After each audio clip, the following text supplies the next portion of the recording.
পঞ্চগড় জেলা সদর হাসপাতালে চিকিৎসা সেবার মান উন্নয়ন, রোগীদের সার্বিক সুযোগ সুবিধা বৃদ্ধি এবং হাসপাতালের সুষ্ঠু ব্যবস্থাপনার লক্ষ্যে হাসপাতাল ব্যবস্থাপনা কমিটি ও সকল স্তরের অংশীজনদের নিয়ে এক গুরুত্বপূর্ণ মতবিনিময় সভা অনুষ্ঠিত হয়।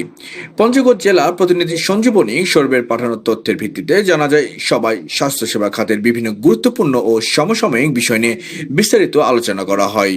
উক্ত অনুষ্ঠানে প্রধান অতিথি হিসেবে উপস্থিত ছিলেন পঞ্চগড় জেলা সদর হাসপাতাল ব্যবস্থাপনা কমিটির সভাপতি, পঞ্চগড় 1 আসনের সংসদ সদস্য এবং পানি সম্পদ মন্ত্রণালয়ের মাননীয় প্রতিমন্ত্রী জনাব ফরহাদ হোসেন আজাদ।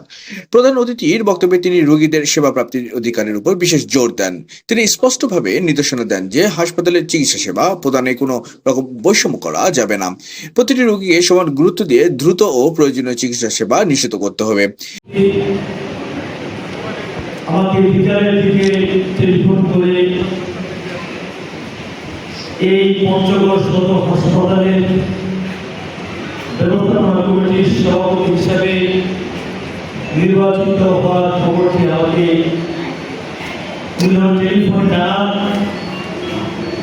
আমার তখন মনে পড়ল 5ই আগস্টের পরে আমরা পঞ্চগড়ে ক্রিয়াশীল প্রত্যেকটি রাজনৈতিক দলের নেতৃবৃন্দ, সে সময় আমাদের পঞ্চগড়ের বিভিন্ন সার্জন সাহেব তার নেতৃত্বে এই বিশেষ করে আমাদের সদর হাসপাতালে যেটি বিগত দিনে অবকাঠামো নির্মাণ হয়েছিল বা সেটা চিকিৎসা সেবা দেওয়ার মতো প্রস্তুতি ছিল না, সেটা কীভাবে চালু করা যায় সে বিষয়ে কিন্তু আমরা অনেক উদ্যোগ, দলীয় ফান্ড, ব্যক্তিগত ফান্ড দিয়ে আমরা কিন্তু চেষ্টা করছিলাম।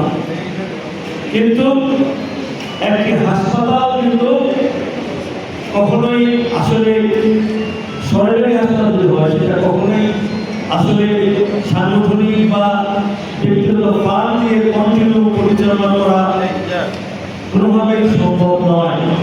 সেটা অবশ্যই সরকারের সরাসরি এইখানে অর্থায়ন সহ সরকারের সরাসরি এখানে সম্মুখ থাকতে হবে, সম্ভব নয়।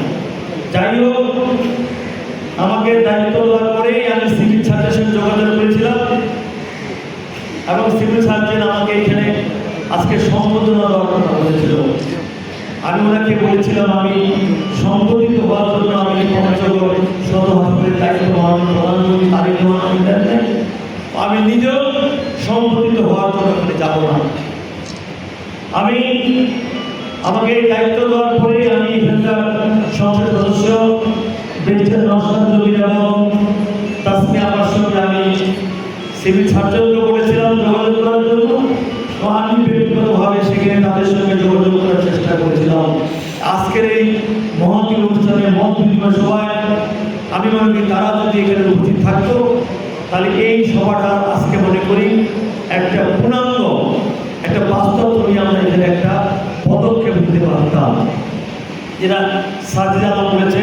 কারণ এইখানে যখন কোনো ব্যক্তি অসুস্থ হয়, সে কোন দলের, কোন মতের, কোন ধর্মের, সেই হিসাবে কিন্তু চিকিৎসা সেবাটা আসে না। তারপর প্রয়োজন হচ্ছে সেইখানে রুগী এবং সেইখানে সেবা দিতে আসে। কাজেই আমি মনে করি এইখানে দল, মত, ধর্ম, বর্ণ আমাদের সবাইকে ঐক্যবদ্ধ হতে হবে এবং সে ঐক্যবদ্ধ হয়ে এই পঞ্চগড়ের আধুনিক সদর হাসপাতালকে আমরা একটি মানসম্পন্ন একটা আমাদের সেবাদান প্রতিষ্ঠান হিসেবে আমরা আগামী দিন গড়ে তুলতে চাই। এই ক্ষেত্রে আমি মনে করি আমি এখানে মত বিনিময় সবার মধ্য দিয়ে বিভিন্ন রাজনৈতিক দলের এখানে মত বিনিময় প্রকাশ করলেন। আমাদের সাংবাদিক বন্ধুরা সহ এইখানকার সাধারণ মানুষ আপনাদের মত বিনিময় প্রকাশ করলেন, যার মধ্য দিয়ে আমাদের হাসপাতালের যে রিপোর্ট আসছে সেই রিপোর্ট হয়তো আমরা কম বেশি অনেকেই বিগত দিন থেকে জানি, কিন্তু এইটা যে কীভাবে সমাধান করতে হবে, এইটা কীভাবে যুক্তির পর্যায়ে নিয়ে যেতে হবে এবং সেই যুক্তির পর্যায়ে নিয়ে সেটা মানুষের তরুণরা বোঝাতে হবে। সেই ক্ষেত্রে আমি মনে করি এই প্রতিষ্ঠানটি, আমি সরকারের মন্ত্রী, আমি এখানকার এমপি বা আমি এই সভাপতি হলো, আমি মনে করি প্রত্যেকটি রাজনৈতিক দলের নেতৃবৃন্দের এইখানে সমর্থন এবং এইখানে সহযোগিতা লাগবে। এই জন্যই আজকে আমি বিশেষ করে আমাদের সিভিল সার্জন করেছিলাম, আমাদের বিভিন্ন দলের রাজনৈতিক বিভিন্ন দল এই মন্ত্রিপরিষদে উপস্থিত থাকেন। এই জন্যই আমি আমার বিশেষ করে বিভিন্ন রাজনৈতিক নেতৃবৃন্দকে ধন্যবাদ কৃতজ্ঞতা জানাচ্ছি।